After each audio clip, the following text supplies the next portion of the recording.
न जाने पाकिस्तान और कांग्रेस की कैसी साठगांठ है कि जब भी कांग्रेस का कोई पक्ष सामने आता है, पाकिस्तान तुरंत ही उस पर अपना समर्थन जता देता है। और एक बार फिर ऐसा ही कुछ देखने को मिला। पाकिस्तान के रक्षा मंत्री ने एक बार फिर उसी सुर में गाना गाया है जिस सुर में कांग्रेस अब तक गाना गा रही है।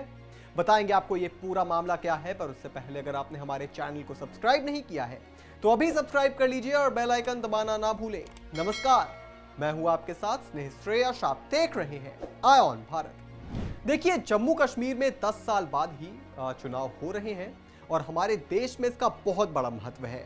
ये ऐसी गुलामी से छुटकारा है जिसका इंतजार कश्मीर के लोगों को बहुत लंबे समय से था, क्योंकि धारा 370 के होने पर यहाँ के लोग गुलामी वाला जीवन जी रहे थे। कश्मीरी पंडितों के साथ क्या क्या हुआ ये किसी से छिपा नहीं है और ना ही बताने की जरूरत है। मगर कांग्रेस लगातार कहती आई है कि कश्मीर में धारा 370 फिर से बहाल होनी चाहिए और कांग्रेस का समर्थन करते हुए पाकिस्तानी रक्षा मंत्री ने बिल्कुल यही बात कही। पाकिस्तान के रक्षा मंत्री ने क्या कहा, जरा ये सुन लीजिए। आर्टिकल 370 पर पाकिस्तान कांग्रेस और नेशनल कॉन्फ्रेंस के समर्थन में है। कश्मीर में आर्टिकल 370 की वापसी हो सकती है, मगर तब जब कांग्रेस और नेशनल कॉन्फ्रेंस जम्मू कश्मीर में सत्ता में वापस आ जाए। ये दोनों दल सत्ता में आ सकते हैं। ऐसे में उम्मीद की जा सकती है कि अनुच्छेद 370 की वापसी हो जाएगी। पाकिस्तानी रक्षा मंत्री ख्वाजा आसिफ के इस बयान के बाद गृह मंत्री अमित शाह का खून खौल गया। इस पर जवाब देते हुए अमित शाह ने एक्स पर लिखा कि पाकिस्तान के रक्षा मंत्री का आर्टिकल 370 और 35A पर कांग्रेस और JKNC के समर्थन की बात ने एक बार फिर कांग्रेस को एक्सपोज कर दिया है। इस बयान ने पुनः यह स्पष्ट कर दिया है कि कांग्रेस और पाकिस्तान के इरादे भी एक हैं और एजेंडा भी। पिछले कुछ वर्षों से राहुल गांधी देशवासियों की भावनाओं को आहत करते हुए हर एक भारत विरोधी ताकतों के साथ खड़े रहे हैं।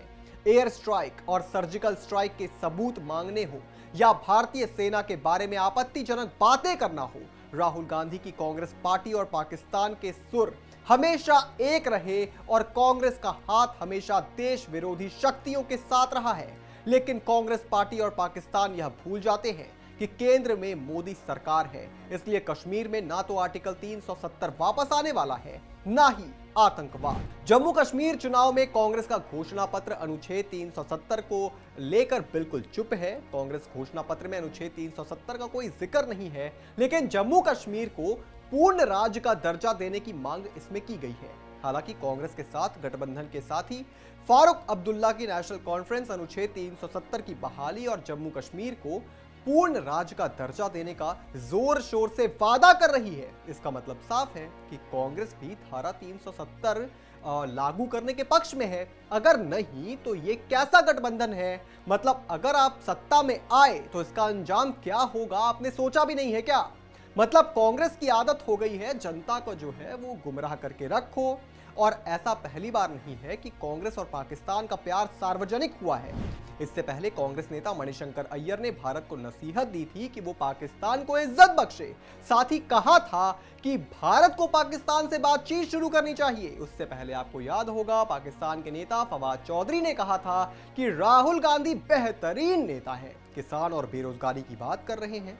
फवाद चौधरी ने ट्वीट किया था और राहुल को राहुल ऑन फायर बताया था। इसके अलावा बीजेपी को लोकसभा चुनाव में कम सीटें आई थी, इस पर भी पाकिस्तान में जश्न मनाया गया था। और आखिर ऐसा क्यों ना हो, पाकिस्तान भारत का सबसे बड़ा दुश्मन है और अगर भारतीय नेता विपक्ष विदेशी धरती से हिंदुस्तान को गालियां दें, ये तो पाकिस्तान को पसंद आएगा ही। खैर, इस पूरे मामले पर उमर अब्दुल्ला का भी बयान सामने आया है। उन्होंने कहा है कि पाकिस्तान पहले अपना मुल्क संभाले, उन्हें हमारे चुनाव पर टिप्पणी नहीं करनी चाहिए। हमें पाकिस्तान से क्या लेना देना, हम पाकिस्तान में थोड़ी हैं। जम्मू कश्मीर का मसला भारत का आंतरिक मामला है और पाकिस्तान को इस समय इसमें दखल देने का कोई अधिकार नहीं है। पर अगर उन्हें कश्मीर से इतना ही प्यार है तो क्यों वापस कश्मीर को उस नर्क में ढकेलना चाहते हैं जहां से उसे इतनी मुश्किल से बाहर निकाला गया? यह सिर्फ और सिर्फ एक ढोंग है और कुछ भी नहीं। इस पर आप क्या सोचते हैं दोस्तों, हमें कमेंट करके जरूर बताएं। और भी तमाम बड़ी खबरों से जुड़े रहने के लिए आप देखते रहें आई ऑन भारत।